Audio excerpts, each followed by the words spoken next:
You thought part one of our series was shocking? What I'm about to reveal will destroy any remaining faith you have in Hollywood's so-called golden age. These next 11 child stars faced horrors that make the previous tragedies look merciful. The studio system didn't just destroy careers. It covered up crimes and erased entire lives from history. And the final story? It'll prove that this systematic destruction is still happening today, right under our noses. If you haven't subscribed yet, do it now, because what you're about to learn will change how you see every child star forever. Scotty Beckett, our gang's forgotten tragedy. Scotty Beckett had everything child stars dream of. Natural talent, adorable looks, and timing that couldn't be taught. When he joined our gang at age 4, directors marveled at his ability to steal scenes from kids twice his age. He had that rare gift of making scripted lines sound like a real kid talking. Hal Roach himself said, "Scotty was the most naturally gifted child actor I ever worked with.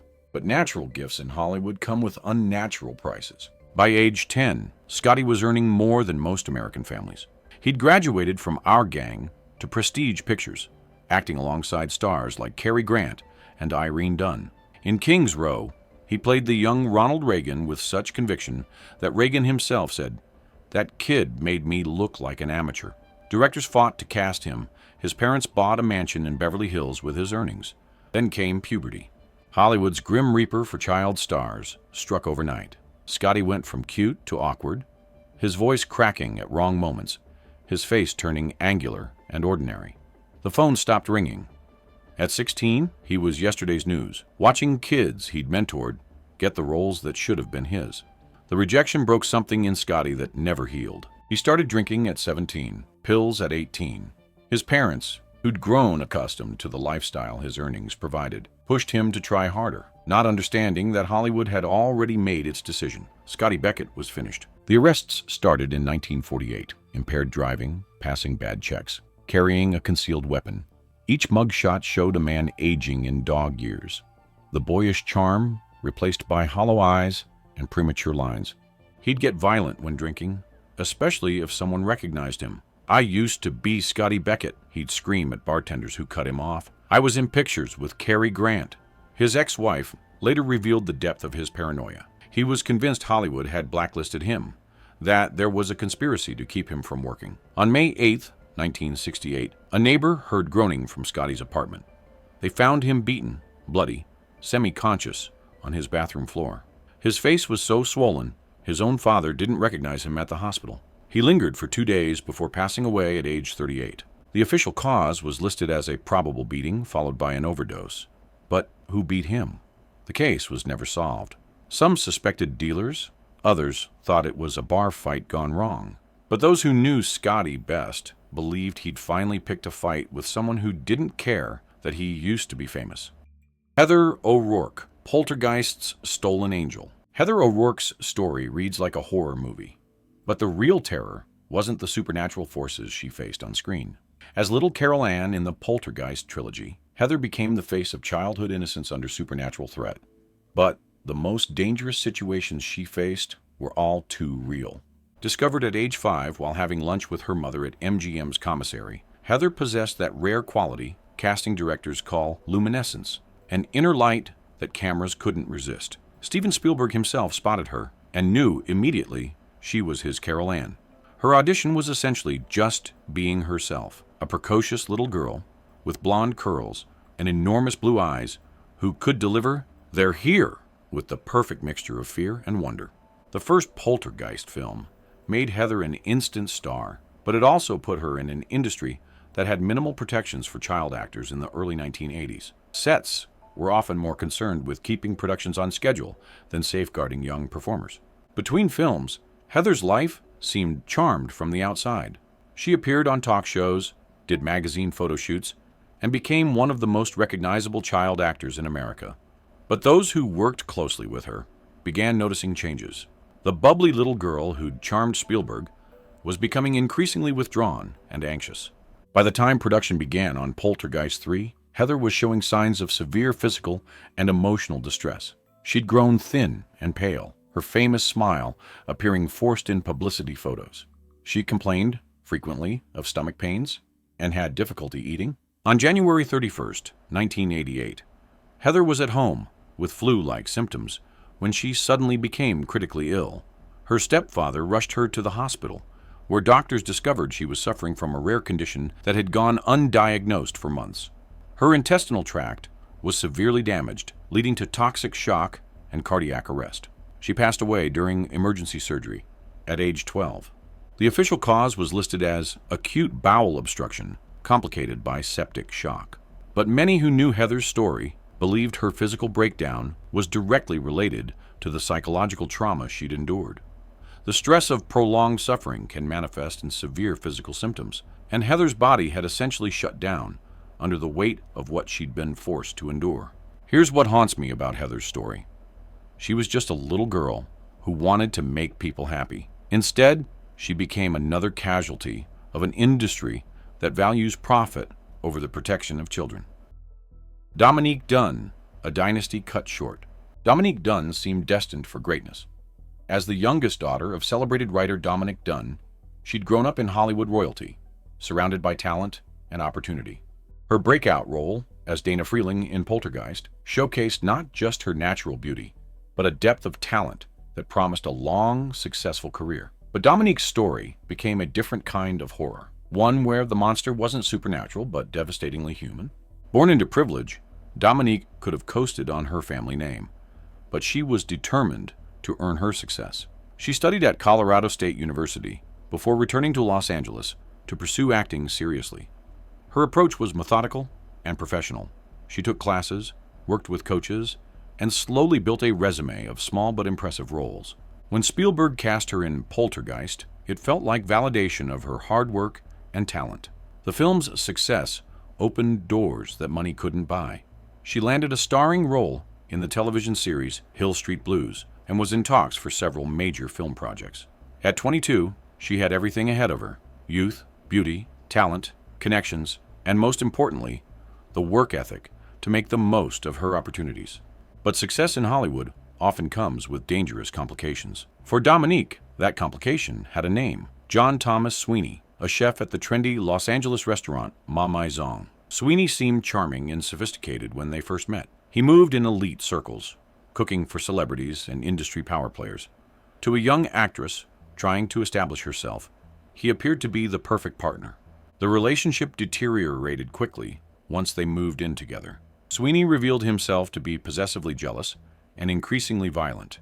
He couldn't handle Dominique's success, her independence, or the attention she received from other men. Friends later recalled seeing bruises on her arms and face that she'd explain away as clumsiness or accidents. Dominique tried to end the relationship multiple times, but Sweeney wouldn't let go. He'd appear at her work, follow her to auditions, and threaten anyone who tried to help her. In the era before stalking laws and restraining orders provided meaningful protection, women like Dominique were largely on their own. The final confrontation came on October 30th, 1982. Dominique was at her West Hollywood home, rehearsing lines with actor David Packer, when Sweeney arrived, demanding to speak with her. What happened next was witnessed by Packer, who heard the argument escalate into violence. Sweeney attacked Dominique in her own driveway, choking her into unconsciousness, while Packer called police from inside the house. Paramedics arrived to find Dominique brain dead from lack of oxygen. She lingered on life support for 5 days, while her family maintained a vigil, hoping for a miracle that never came. On November 4th, 1982, she was pronounced gone at age 22. The trial that followed exposed the ugly reality of how the justice system treated domestic violence in the 1980s. Sweeney's defense portrayed him as a victim of his own emotions, a man driven to temporary insanity by love and jealousy. They painted Dominique as a party girl who'd provoked her own harm through her lifestyle and career choices. In a verdict that shocked the entertainment industry and Dominique's family, Sweeney was convicted only of voluntary manslaughter and sentenced to just 6.5 years in prison. He served less than 4 years before being released to rebuild his life, while Dominique remained gone at 22. The message was clear. In the 1980s America, a woman's life was worth less than a man's temporary loss of control. Jackie Coogan, the kid who lost everything. Jackie Coogan was the first child star in film history, and his story became the template for every tragedy that followed. As the kid in Charlie Chaplin's 1921 masterpiece, 7-year-old Jackie didn't just steal scenes. He invented the very concept of child stardom. His performance was so natural, so heartbreaking, that audiences worldwide fell in love with this ragamuffin boy who could make them laugh and cry in the same scene. But Jackie's real-life story would prove far more tragic than any role he ever played. Born into a show business family, Jackie was performing almost before he could walk. His father, Jack Coogan Sr., was a vaudevillian who recognized his son's extraordinary talent and charisma. When Chaplin discovered Jackie at a Los Angeles theater, it seemed like destiny. The partnership between the world's greatest comedian and the most naturally gifted child actor created cinematic magic that still moves audiences today. The kid made Jackie one of the most famous people on earth. At an age when most children were learning to read, Jackie was earning more money than bank presidents. His films generated millions in revenue, making him one of the highest-paid performers in Hollywood. Newspapers called him the richest kid in the world, and for a time, that seemed accurate. But Jackie's wealth existed only on paper, controlled entirely by his parents and their business managers. Under California law in the 1920s, parents had complete authority over their minor children's earnings. Jackie worked constantly, films, personal appearance tours, endorsement deals, generating enormous sums that he never saw. His parents spent lavishly, buying mansions, cars, and investments, while telling Jackie the money was being saved for his future. The work was grueling for a child. Jackie would spend 12-hour days on film sets, then travel for weeks at a time, making personal appearances. He had no friends his own age, no normal school experience, no childhood beyond what the cameras captured. His education was handled by studio tutors, more concerned with keeping productions on schedule than ensuring he received proper schooling. When Jackie's father passed away in a car accident in 1935, the family's financial situation began to unravel. Jackie, now 21, discovered that the millions he'd earned as a child had vanished. His mother and stepfather had spent everything, leaving him with virtually nothing despite a career that had generated unprecedented wealth for a young performer. Jackie sued his own mother and stepfather, seeking to recover some portion of his earnings. The case, which became known as the Jackie Coogan Law, exposed the systematic exploitation of child performers throughout Hollywood. Testimony revealed that Jackie's parents had spent his money on real estate investments that benefited them, luxury items for themselves, and high-risk ventures that lost fortunes. The legal battle destroyed what remained of Jackie's family relationships. His mother testified that Jackie had been compensated with room, board, and clothing, essentially arguing that supporting their child was payment enough for his labor. The callousness of reducing Jackie's extraordinary contributions to basic parental obligations shocked even Depression-era audiences accustomed to hardship. Jackie won the lawsuit but recovered only a fraction of what he'd earned. By then, his film career was essentially over. The cherubic child who'd charmed the world had grown into an ordinary-looking young man with limited acting training and no other marketable skills. He'd been working since age 4, but had never learned how to function as an adult in the real world. His case did lead to California's Child Actors Bill, the Coogan Act, mandating that a portion of a child performer's earnings be placed in a protected trust. But for Jackie himself, it was too little, too late. The first child star became the first cautionary tale about what happens when the industry that creates stars fails to protect them. Dorothy Dandridge, Hollywood's first black star's tragic end. Dorothy Dandridge should have changed everything. When she walked on screen in Carmen Jones, she didn't just break the color barrier, she shattered it with a sledgehammer of talent and beauty.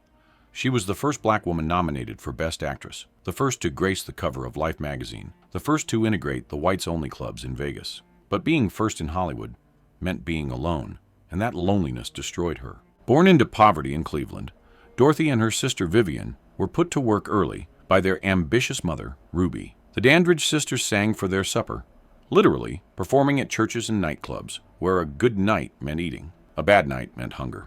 When they reached Hollywood, Dorothy's beauty set her apart immediately. But in the 1940s, Hollywood beauty, and a black woman, was a problem to be managed, not a gift to be celebrated. The studios didn't know what to do with her. Too light-skinned for the maid roles that were the only parts available to black actresses. Too dark for leading lady roles opposite white actors. She existed in a Hollywood purgatory, talented enough to star, but born the wrong color for a racist system. Then came Carmen Jones, and suddenly Dorothy Dandridge was a star. But stardom for a black woman in 1954 meant something different than it did for her white counterparts. She couldn't stay in the hotels where her films premiered. She couldn't eat in the restaurants where studio executives held meetings. In Vegas, where she performed to packed houses, she had to enter through the kitchen and was forbidden from the casino floor. The greatest torture was her love life. Dorothy fell deeply in love with director Otto Preminger, who directed her in Carmen Jones. But their interracial relationship had to remain secret. They'd meet in hidden apartments, unable to be seen together in public. When she became pregnant with his child, Preminger made it clear, the baby or her career. There could be no scandal. Dorothy chose her career and regretted it for the rest of her life. The abortion broke something in her. Friends said she was never the same after that. A light had gone out. She threw herself into pills and alcohol, trying to numb the pain of living in a world that wanted her talent but not her humanity. Her marriage to Jack Dennison became a nightmare of physical abuse and financial exploitation. He beat her, stole from her, and when she finally divorced him, she discovered he'd emptied her bank accounts. By the 1960s, Dorothy was broke, despite having been one of the highest-paid black performers in America. The roles had dried up. Hollywood had decided one black leading lady per decade was enough. She was performing in dingy nightclubs, her voice ravaged by pills and alcohol, her beauty faded by heartbreak and abuse. On September 8, 1965, Dorothy's manager, Earl Mills, found her gone in her apartment. She was lying on the bathroom floor, wearing her favorite gold scarf. The coroner ruled it an accidental overdose of antidepressants. She'd taken the equivalent of a month's supply in one night. Was it intentional? Her note suggested otherwise. But those who knew her wondered if she'd simply grown tired of fighting. The woman who should have opened doors for generations of black actresses left this world believing those doors would never truly open. Brandon de Wilde, the boy from Shane. Shane.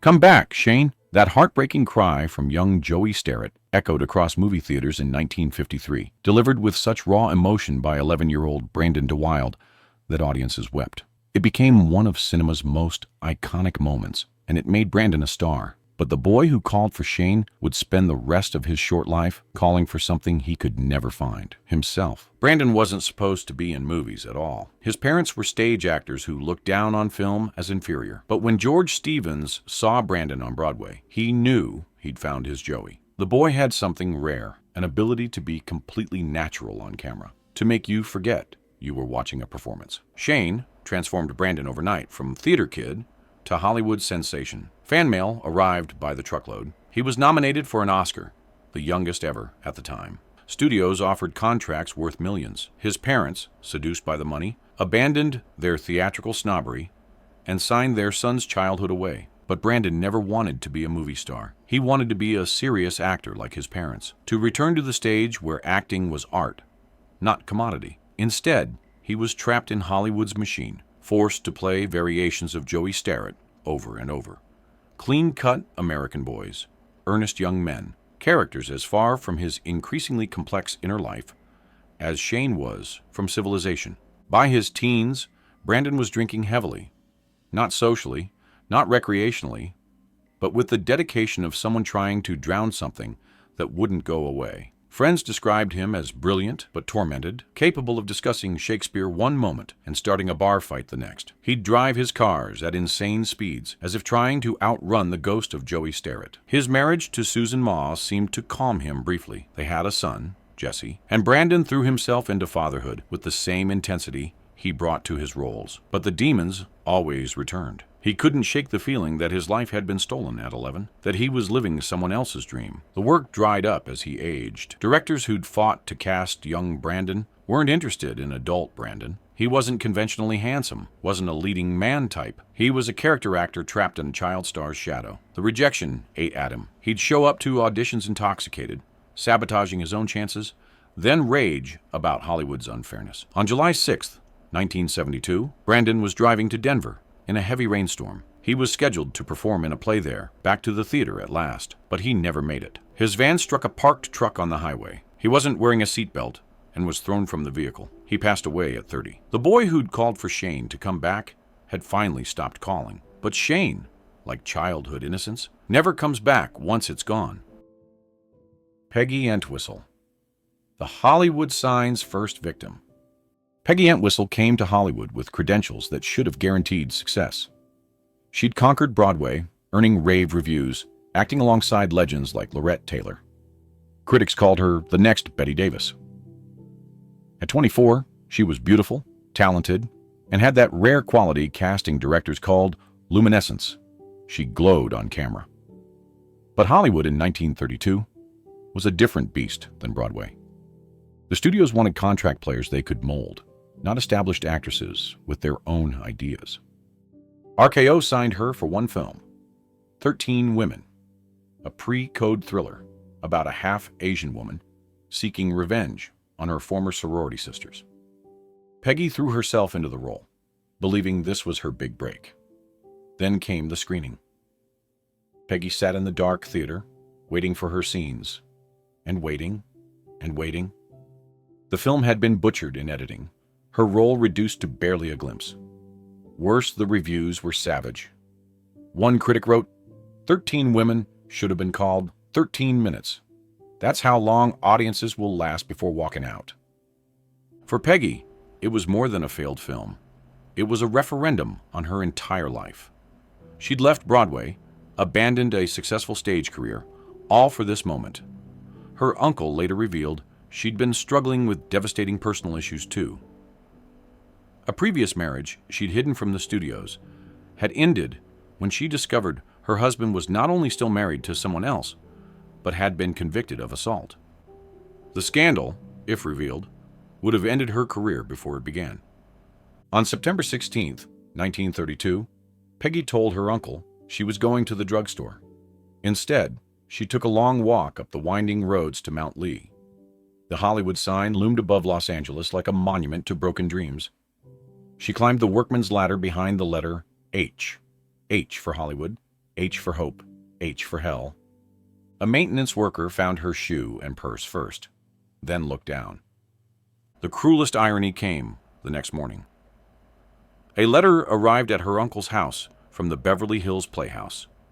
They wanted to offer Peggy the lead role in their next production, a play about a woman driven to desperate measures by life's disappointments.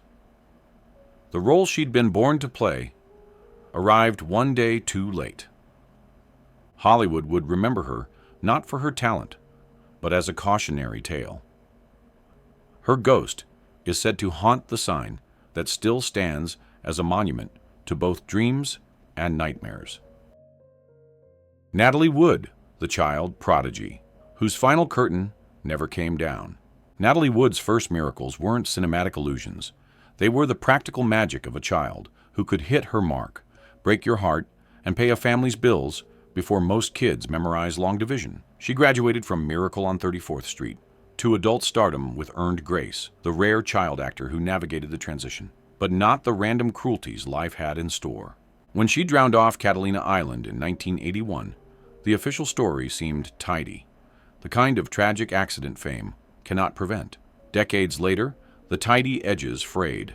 The coroner amended her certificate to drowning and other undetermined factors, and investigators publicly said there were unanswered questions about that night at sea.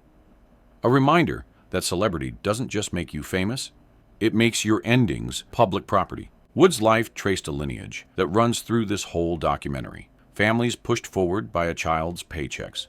Studios that showered praise while the person inside the persona learned to carry adult weight early. And an audience that loved the work, even as it turned every private hardship into public curiosity. The rest remains what makes the story so haunting. A career that defied the curse of child stardom, and a passing that refuses to resolve into anything as simple as a moral. If there's a through line to this era, it's that the same culture that elevates a child's face can struggle to grant that child, grown or not, the dignity of a clear answer when it matters most. Matthew Garber, Mary Poppins' Michael Who, vanished between the pages. If Julie Andrews was the wind that carried Mary Poppins, Matthew Garber was the childlike wonder that made the Banks household worth saving. He didn't mug for the camera. He simply believed, so we did too. Then, as quickly as he arrived, he disappeared from the screen and from the future many assumed he'd have. At 21, he passed away at London's Royal Free Hospital. The official cause recorded as hemorrhagic, necrotizing pancreatitis. Ghastly words that belong to medical texts, not to boys remembered for kite tails and carousel horses. There was no scandal, no arrests, no late-night punchlines. Only a family's grief and the uneasy hum of a generation, learning that not every tragedy in Hollywood is man-made. Garber's story is the quiet counterpoint to the loudest tales in this film. He didn't age out into tabloid misadventures or wage a public war with the machine. He simply succumbed to a body's failure before adulthood had a fair chance. In later years, Disney would honor him among its legends, a beautiful gesture that doubles as an epitaph for childhood itself, sacred because it's short, treasured because you cannot keep it. For audiences who only ever saw him in Technicolor, it's tempting to imagine an older Matthew still somewhere in that house on Cherry Tree Lane. The truth is humbler and more human. Sometimes the hardest parts of these stories are the ones without villains. Dana Plato, Different Strokes, Fallen Angel. Dana Plato seemed destined for greatness. As Kimberly Drummond on Different Strokes, she wasn't just Gary Coleman's TV sister. She was positioned to be the show's breakout star. Beautiful, talented, blessed with that rare quality that made cameras love her, Dana had everything Hollywood claimed to value. But as her story proves, having everything Hollywood wants can be the most dangerous position of all. The warning signs appeared early, hidden beneath that perfect smile and wholesome image. Dana's mother had given her up for adoption as a baby, creating an abandonment wound that never properly healed. Her adoptive parents were loving but naive about the entertainment industry, allowing Hollywood to raise their daughter while they managed her finances. When Different Strokes became a hit, Dana was living what looked like every teenager's dream. Fan magazines featured her on covers, teen heartthrobs asked her to premieres, and her future seemed limitless. But the pressure of maintaining that perfect image while dealing with typical teenage struggles created a pressure cooker bound to explode. The explosion came in the form of an unplanned pregnancy at 18. In 1984, an unwed teenage pregnancy was still considered scandalous, especially for someone playing America's sweetheart on television. The show's producers faced a nightmare scenario. Their wholesome family show couldn't survive the scandal. Their solution was swift and brutal. Dana was written off the show without ceremony, her character disappearing between seasons with barely an explanation to confused fans. One day, she was part of television's most beloved family. The next, she was unemployed and unemployable, her reputation in tatters through no fault of her own. The rejection devastated Dana in ways that would echo for the rest of her short life. She defined herself by her role on the show, found her identity in being Kimberly Drummond. Without that character, she didn't know who she was anymore. Casting directors saw her pregnancy as evidence of poor judgment, her association with Different Strokes as limiting baggage. The roles that came were increasingly desperate. Low-budget horror films, direct-to-video thrillers, anything that would pay the bills for a single mother with dwindling options. But the real destroyer was the pain medication. It started legitimately, prescription substances for legitimate issues, but quickly became the only thing that could numb the agony of professional rejection and personal humiliation. What began as occasional use to get through difficult days became daily necessity just to function. She'd show up to auditions under the influence, miss appointments entirely, and burn bridges with the few directors still willing to take chances on former child stars. Her marriage to Lenny Lambert provided temporary stability and gave her a son she adored, but even motherhood couldn't save her from the demons that grew stronger each day. When Lambert filed for divorce and fought for custody of their son Tyler, Dana's world collapsed completely. The court battles consumed what little money she had left, and the stress drove her deeper into the pharmaceutical prison that was slowly destroying her. By the 1990s, Dana was living a nightmare that would have horrified the fans who remembered her as Sweet Kimberly. She was arrested for robbing a video store at gunpoint, not for thrills, but for money to buy substances. The mugshot showed a woman aged far beyond her 28 years, hollow-eyed and desperate, barely recognizable as the fresh-faced teenager who'd charmed America. She served time, got clean, relapsed, got clean again. Each cycle took more from her, leaving less of the woman who might have been. On May 8, 1999, Dana's life ended in Oklahoma, ruled as intentional self-harm by prescription substance overdose by the local coroner's office. The girl who'd been positioned as America's next sweetheart left this world believing she was worthless. Trent Lehman, Nanny, and the Professor's silent goodbye. Trent Lehman was the middle child on Nanny and the Professor, the sweet-faced boy who made audiences believe in magic every Friday night from 1970 to 1971. As Butch Everett, he brought an authentic boyishness to television that couldn't be manufactured or coached. His gap-toothed grin and earnest delivery made him instantly lovable. But when the cameras stopped rolling, Trent faced a reality that no amount of television magic could fix. The show's cancellation hit Trent harder than anyone expected. At 11 years old, he'd grown accustomed to the structure, attention, and purpose that came with being a working actor. Suddenly, those long days on set, which had felt like work to adults, were revealed to have been the happiest times of his young life. Without the show, Trent felt lost in ways he couldn't articulate to the adults around him. His parents, like so many families of child stars, had organized their entire lives around their son's career. When the checks stopped coming, the family faced not just financial pressure, but an identity crisis. Who were they if Trent wasn't a star? The transition back to normal life proved impossible for a family that had forgotten what normal looked like. Trent tried to continue acting, but the cruel mathematics of child stardom worked against him. He was too old for the cute kid roles that had made him famous, too young for teenage parts, and too identified with Butch Everett to be taken seriously for anything else. Casting directors would take one look and say, "Oh, you're the kid from that magic show," then move on to the next hopeful. School became torture as classmates alternated between mocking him for being a has-been and expecting him to be the same cheerful character they'd seen on television. Trent began to withdraw, spending hours alone in his room, replaying old episodes and wondering where his life had gone wrong. His teenage years were marked by increasingly erratic behavior. Friends described him as brilliant but troubled, capable of incredible insights one moment and incomprehensible rage the next. He began experimenting with substances that promised to numb the pain of being forgotten, but they only amplified his existing mental health struggles. The family moved frequently, chasing fresh starts that never materialized. Each new town represented hope that Trent could reinvent himself, but his face was too recognizable, his story too tragic. Everywhere they went, he was either that kid from TV or a cautionary tale about child stars gone wrong. By his early 20s, Trent was struggling with severe depression and addiction issues that his family felt helpless to address. The mental health resources available in the 1970s and early 80s were primitive compared to today's standards, and the stigma surrounding both addiction and mental illness meant that families often suffered in silence. On January 14, 1982, 20-year-old Trent Lehman was found having taken his own life on the grounds of his old elementary school.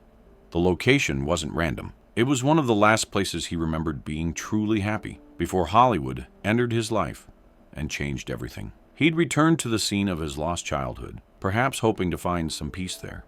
Think about that image.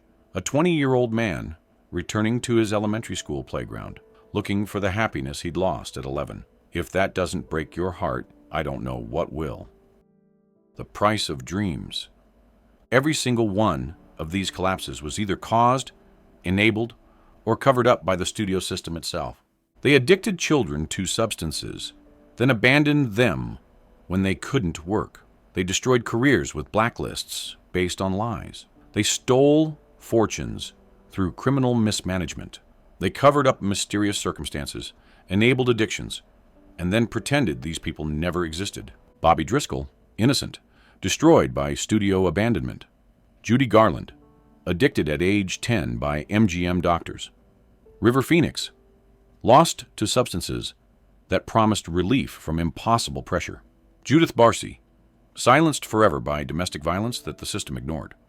Dorothy Dandridge, broken by a racist industry that wanted her talent, but not her humanity. These weren't random tragedies. This was systematic destruction, Here's my question for you. Which story shocked you most? Comment below, because I'm genuinely curious if it's the same one that kept me awake for 3 nights researching this. The studios made billions from these talents. But when the stars fell, when they needed help, Hollywood didn't just look away. They actively destroyed evidence, spread lies, and erased these people from history. Today's actors have unions, agents, lawyers, and some protection. Not perfect. Hollywood still destroys people, but better. These protections exist because of what happened to these 25 stars. Their suffering became the cautionary tales that forced change. But here's what really haunts me. For every star whose story we know, how many others were destroyed and completely forgotten? How many talents were crushed before they even had a chance to shine? When you watch those old movies, when you see Judy singing, or River's intensity, or little Judith's voice bringing Ducky to life, remember the price they paid. Remember that behind every perfect take was a human being who deserved so much better than they got. They gave us dreams. They gave us escape during the Depression, hope during war, laughter when the world was dark. And in return, Hollywood gave them addiction, abandonment, and erasure. The golden age of Hollywood was built on their bones, and the industry hoped we'd never dig them up. But now you know. Now you've heard their stories. And maybe, just maybe, that's a kind of justice. The only kind we can give them now. Remember their names. Remember their stories. Because Hollywood would prefer you forget. These 11 legends deserved better. And the best way to honor their memory is to make sure their stories protect the next generation of young performers. By subscribing, you're joining a community that refuses to let Hollywood repeat these mistakes. We're going to keep telling these stories, keep exposing the truth, and keep fighting for better protections for child actors. Hit subscribe if you believe these stars deserve justice, even if it's just the justice of being remembered and having their stories save others.